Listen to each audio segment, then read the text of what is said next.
I just got a bunch of new subs and I'm so grateful.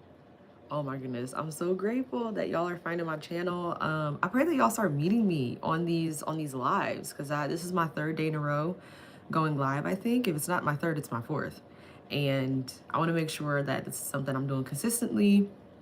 But I'm gonna upload also just a video. I'm not gonna upload this live because I'm uploading a video literally talking about this, but I was kind of hoping that some people would join while I was live and so I could talk about it live and answer any questions. But it's okay if anybody, if nobody joins, the video is still gonna go up regardless, so it's all good. But I wanted to just talk First Samuel chapter 10 and the revelation I got. And like I said, I'm gonna upload a video just already going about, talking about it in further depth. But I wanted to just share really quickly something that I didn't touch on in that in the video regarding so this is about Saul. It's about Saul being appointed as king in chapter 10 and God changing his heart.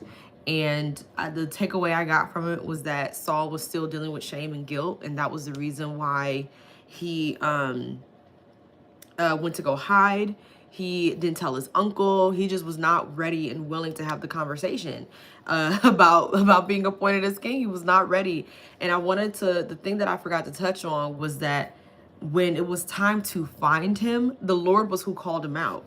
So in let me see if I can find it. In verse 22, it says, they inquired further of the Lord, has the man come here yet? And the Lord said, yes, he has hidden himself among the supplies.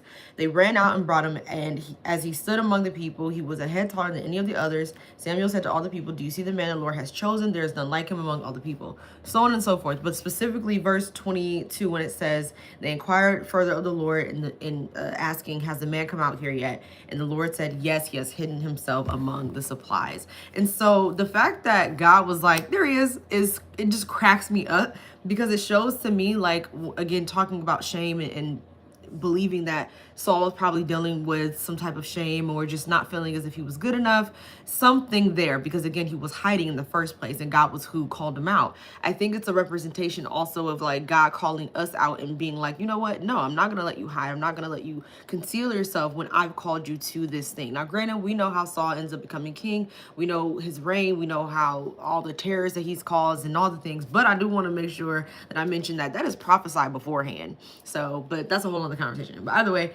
we know all the things that Saul's kingship entails. However, I want to just touch on the fact that God was who called him out when he tried to hide. And God will try to call us out when we try to hide from our purpose, when we try to hide from our calling. God will call us out real quick. He will not waste no time. So I wanted to add this little extra snippet. I might even just post both, just because I think it's extra information that is beautiful. But just know that, like, when you try to hide, at the end of the day, God's will always come to pass. And even if your mind isn't caught up with your heart, he's still going to call you out, and you still have to do it. You still have to walk into it, because he wasn't even able to hide. They found him. God called him out.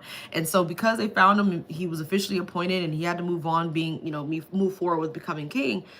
It showed that God's will was going to come to pass, even if we try to hide in our shame, even if we try to hide in our guilt, even if we struggle with changing our minds. God's will is always going to come to pass through us, and we have to see it. We have to see it through.